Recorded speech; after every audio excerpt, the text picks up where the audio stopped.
Halo Sobat Idol, selamat datang di channel 16 ID, satu tempat hiburan buat kalian semua. Nah, pada kesempatan kali ini, aku akan membahas sebuah alur film dengan judul The Fairway 2023. Ketika film dimulai, kita pun langsung diarahkan kepada pemandangan penuh pasir yang berada di sekitar pedalaman Amerika, di mana terdapat dua orang kekasih bernama Sarah dan Michelle yang sedang menuju ke rumah ayah dari Sarah. Waktu pun menunjukkan pukul 4:01 dan semua nampak normal-normal saja, serta tidak ada sesuatu yang janggal sama sekali. Namun di posisi itu, Sarah bersama Michelle tidak mendapat sinyal di ponsel mereka, dikarenakan lokasi yang sangat terpencil. Sampai suatu ketika gak ada angin, gak ada hujan, secara tiba-tiba mobil mereka seperti menabrak sesuatu. Awalnya Michelle mengira bahwa ia baru saja menabrak hewan atau sejenisnya yang sedang menyeberang. Tapi aneh, setelah diperiksa ke kolong mobil, ia tidak menemukan apapun.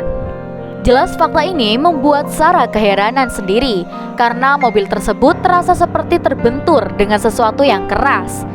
Sontak berjalanlah Sarah ke belakang mobil yang entah bagaimana terdapat tumpahan bensin di dekat mobil mereka. Namun hal tersebut tidak membuat khawatir, mengingat sampai detik ini tidak ada satupun makhluk yang mereka tabrak. Ya, hanya saja disinilah secara bersama Michelle gak sadar bahwa mereka mulai diikuti oleh sosok misterius dari kejauhan, di mana sosok itu menggunakan mobil berwarna hitam pekat serta selalu membuntuti Michelle dari jarak yang dekat. Pada awalnya, si Michelle mengira bahwa orang itu adalah anak muda biasa yang hobi ugal-ugalan. Sarah pun turut beranggapan jikalau mobil tersebut hanya berbuat rese untuk mengajak balapan. Namun beruntung tak jauh dari posisi itu terdapat rest area yang bisa mereka gunakan untuk menepi, di mana saat itu juga si penguntit tidak lagi berminat untuk membuntuti mereka.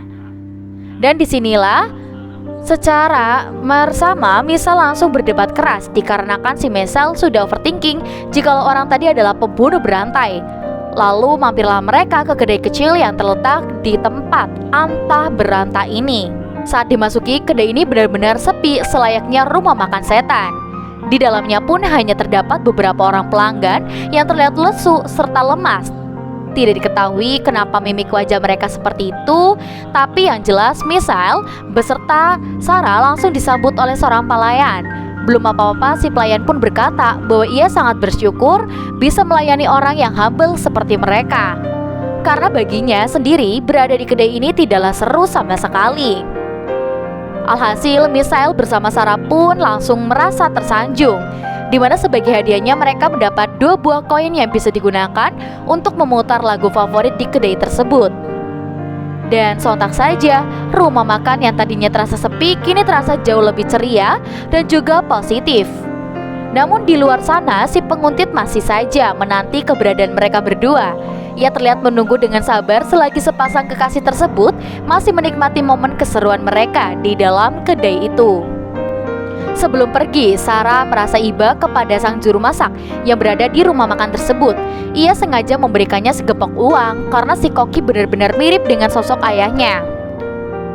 Singkat cerita, berangkatlah mereka berdua untuk melanjutkan perjalanan, yang mana untuk giliran sekarang Sarah bertugas untuk mengemudi, sedangkan Michael bersiap untuk beristirahat. Namun tiba-tiba mobil mereka terasa seperti menabrak sesuatu untuk yang kedua kali.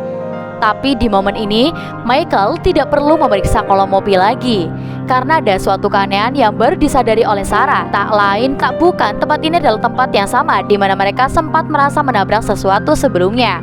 Jelas dengan penuh rasa kaget sekaligus heran, Michael bersama Sarah pun hanya bisa bertanya-tanya, sebenarnya mereka sedang berada di mana sih?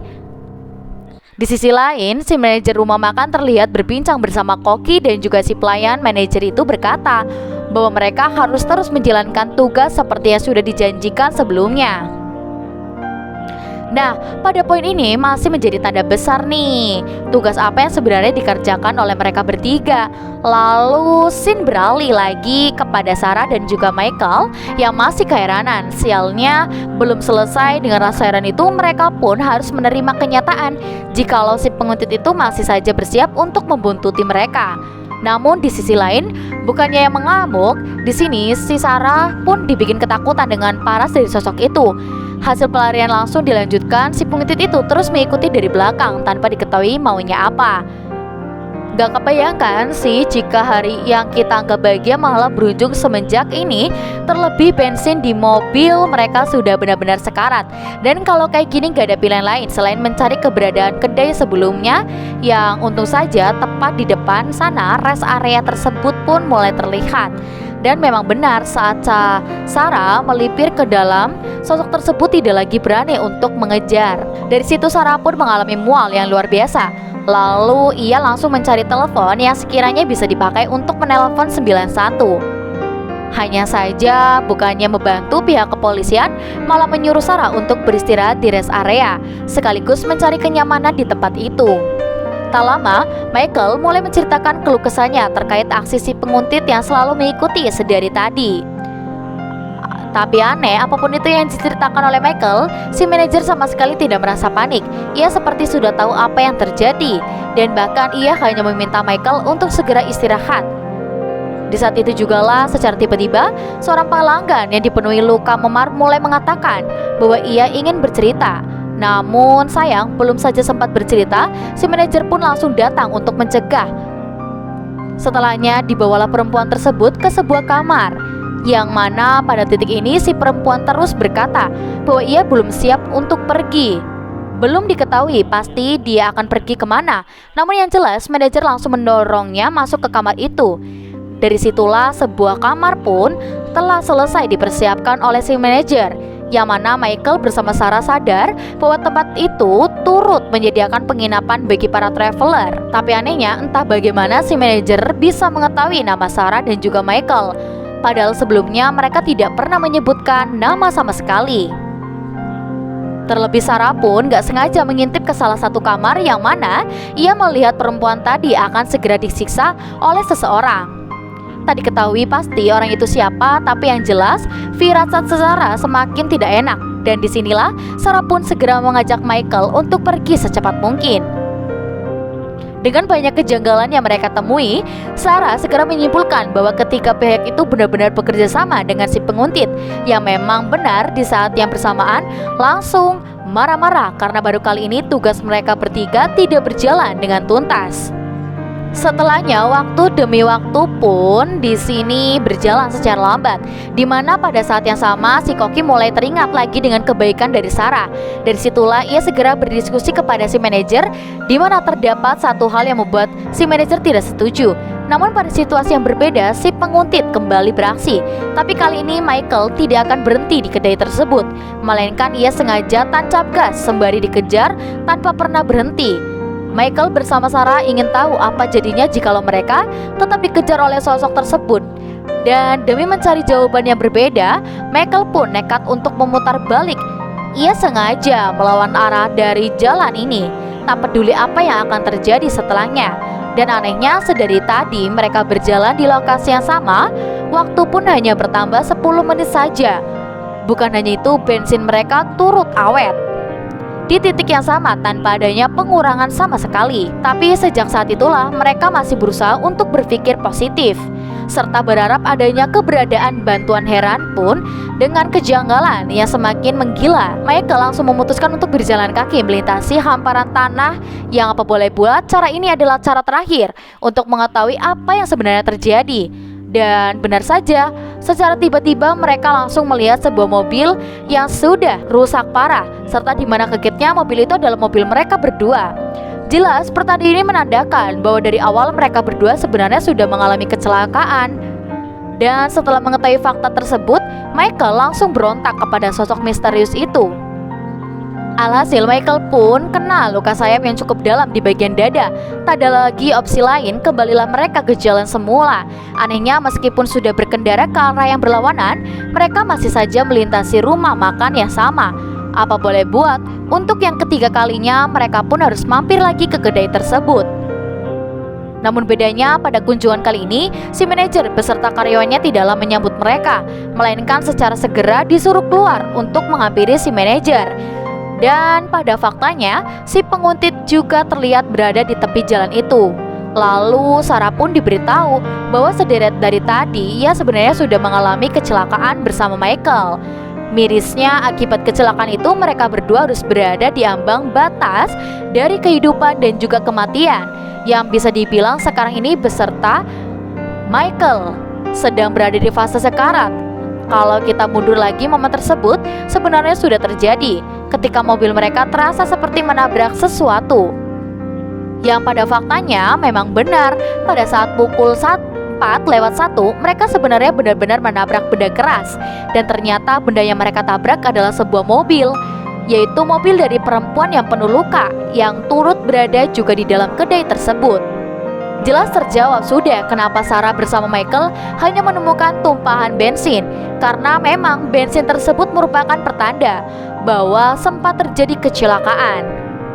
Nah, usul punya usut, rest area yang mereka hampiri ini bukanlah sekadar rest area, melainkan tempat ini adalah tempat kenyamanan terakhir bagi orang-orang yang sudah berada di ambang kematian. Kenapa tempat kenyamanan terakhir? Iya, karena di tempat inilah mereka mendapati pelayanan terbaik sebelum benar-benar meninggal. Tak heran jikalau dari awal orang-orang yang berkunjung menunjukkan wajah lesu serta lemas, karena memang sehabis mendapatkan pelayanan itu, mereka semua akan dibiarkan istirahat di dalam kamar penginapan, dan kamar penginapan tersebut akan menjadi tempat istirahat permanen, sekaligus tempat penyiksaan bagi orang-orang itu. Persis seperti apa yang sempat dilihat oleh Sarah sebelumnya. Lalu untuk fakta tambahan, diceritakan juga bahwa kedai ini sebenarnya baru saja terbakar 1 hari yang lalu, di mana akibat kebakaran tersebut, si manajer, si pelayan dan juga si koki juga harus berada di fase koma. Namun sebelum benar-benar meninggal, mereka bertiga masih diberi kesempatan untuk berbuat baik, yakni sebagai pemberi layanan sekaligus sebagai pembuka jalan bagi siapa saja yang akan meninggal. Dan oleh karenanya, tak heran jika manajer turut mengetahui nama Sarah dan juga Michael, karena sejak kematian mereka berdua, si penguntit sudah memberikan informasi terlebih dahulu. Dari apa yang dijelaskan, si penguntit itu merupakan sosok selayaknya malaikat pencabut nyawa. Tugasnya adalah untuk memastikan agar calon mendiang bisa mendapat pelayanan terakhir di tempat itu. Makanya, ia tak segan-segan untuk terus mengejar selagi orang-orang terkait masih berkeliaran di luar rest area. Meski pada faktanya orang-orang itu sendiri tidak akan pernah bisa pergi karena seluruh tempat akan terasa looping atau berulang. Ngeri banget ya, pantasan saja sambungan lain wanita tidak berguna sama sekali. Dan ternyata sambungan lain wanita sebenarnya berasal dari si manajer yang sengaja menyamar. Kemudian si manajer memberitahu bahwa Sarah yang sekarang sedang mengandung masih memiliki kesempatan untuk kembali tersadar. Hal itu sangat mungkin terjadi apabila terdapat satu saksi baik, itu diantara manajer, si pelayan maupun koki. Dan siapa sangka, atas tindakan kecil dari koki pun bersedia untuk menjadi saksi. Ia akan menghadapi langsung si malaikat mencabut nyawa, agar Sarah bisa mendapatkan lagi kesempatan kedua untuk hidup. Dan siapa sangka, pada akhir film pun kita pun diperlihatkan bahwa Sarah benar-benar tersadar. Ya, selamat ya untuk Sarah atas kesempatan keduanya. Tapi sangat disayangkan, Michael nggak diberikan sama sekali, melainkan ia harus masuk ke salah satu kamar. Dan pada intinya, semoga film ini menyadarkan kita untuk selalu berbuat baik sekecil apapun itu. Karena jujur aja, kita nggak tahu apa yang terjadi ke depannya selama waktu masih berjalan. Persis seperti apa yang terjadi di film ini. Ketika waktu berjalan sangat lambat dan bahkan tidak berjalan sama sekali, kalau sudah kayak begitu tidak ada lagi nih kesempatan untuk berbuat baik, kecuali kayak kasusnya Sarah. Nah, ini untuk alur filmnya udah selesai ya teman-teman. Ini lumayan seru banget sih. Jadi kayak membuat kita juga tersadar akan beberapa hal yang memang ada nih di film yang satu ini ya. Nah, buat teman-teman di rumah, kalian jangan lupa ya untuk like, komen, dan juga subscribe channel YouTube-nya aku. Kita ketemu lagi di video selanjutnya.